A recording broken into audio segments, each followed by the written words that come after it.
Hello and welcome back to my channel. My name is Eleanor and this is going to be my brief review of The Midnight Library by Matt Haig.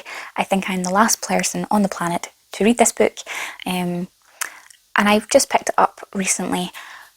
Not 100% sure how I was going to find it, because although it is a touch kind of speculative fiction, it's got a kind of science fiction element to it. It is mostly a contemporary story featuring a lot of mental health, and there is a lot of trigger warnings in this book.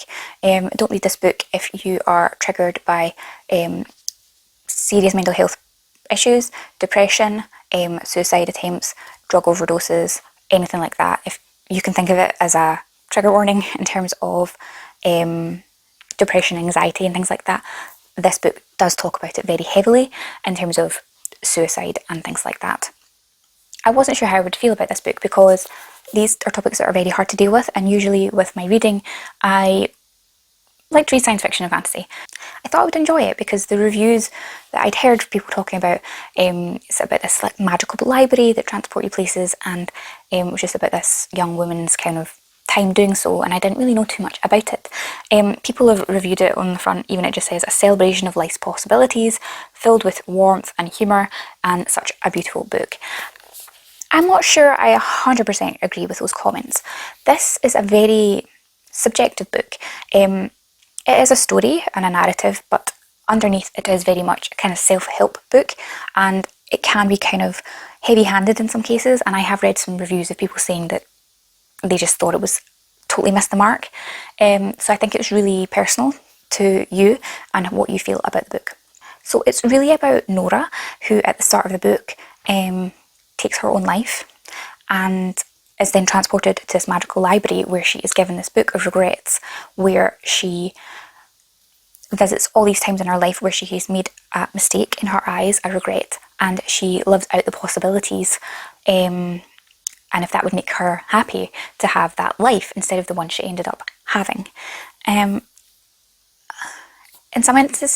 some instances it's very sad and a little bit humorous in some places, but I think this is just a really sad book. It's just such an interesting take, and I think I understand completely what the author was trying to do here, and the take he was trying to have, and the impression he was trying to leave upon people, and like the self-help aspect of trying to see that, you know, the only answer isn't about taking your own life or anything like that, but it's about realising that everyone kind of makes mistakes in their lives and has regrets, but live in the moment and make better changes and choices for the future rather than constantly thinking about all the things you regret in your life, because you can't go back like Nora did in this book. So I think it was very much about that, and it was supposed to be uplifting, and in some cases it was, and then in other cases it wasn't. And I think what really frustrated me about the book in some cases was that Nora, going into these other versions of her life, she didn't have any memory of those choices made in that life, so she was stuck still thinking the way she originally was. So she was thrust into a different career and a different family. She didn't know who anyone was and didn't know how to do the job, and it just didn't make sense to me in that sense. But yeah, I think this is just a book I don't really know how to feel about. I did rate it a 4 stars, I believe. I didn't write a review though, because I'm kind of rabbling about here and I don't really know what I'm saying. Yeah, I just think this is very much a book that everyone would need to read and form their own opinion about.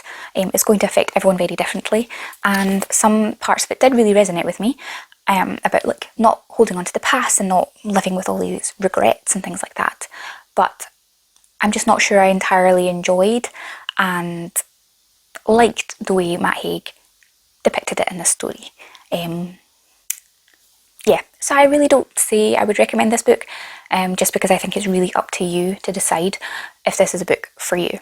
This is my first Matt Haig book I'd read, so I don't know if all of his books are kind of like this, and this one just got really kind of pushed to the top of the chart sort of thing, and everyone was talking about it and raving about it, but I'm not 100% sure.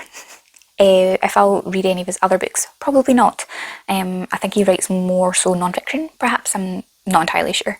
I will also say that a lot of this book is very predictable. Even the ending I felt was predictable, and I saw a mile off after the first few scenarios. But I don't know, maybe that's the point. It's supposed to be familiar. You're supposed to kind of come to a conclusion together, yourself and the narrator. But also, yeah, Nora just kind of annoyed me a wee bit as well. I don't know. It's definitely just a very deeply personal book, and it'll be completely up to you how you see this. And I don't think it's a book I can really deeply, properly review. But yes, I am glad I read it. I would love to hear from you all in the comments if you've read the book, what you thought about it. Did you find it very uplifting and hopeful? Did you find it very depressing, and did it make you spiral? Or did you have some of the same kind of opinions that I did? Or is it a book you're still wanting to pick up yourself? I would love to hear from you in the comments. This is definitely one of those books that I think can be very polarising to people. Like love it or hate it, a bit like Marmite. But yeah, I'd love to have a chat with you in the comments. Thank you for watching this video. Quite rambly. I don't really think I said a hell of a lot that was very interesting.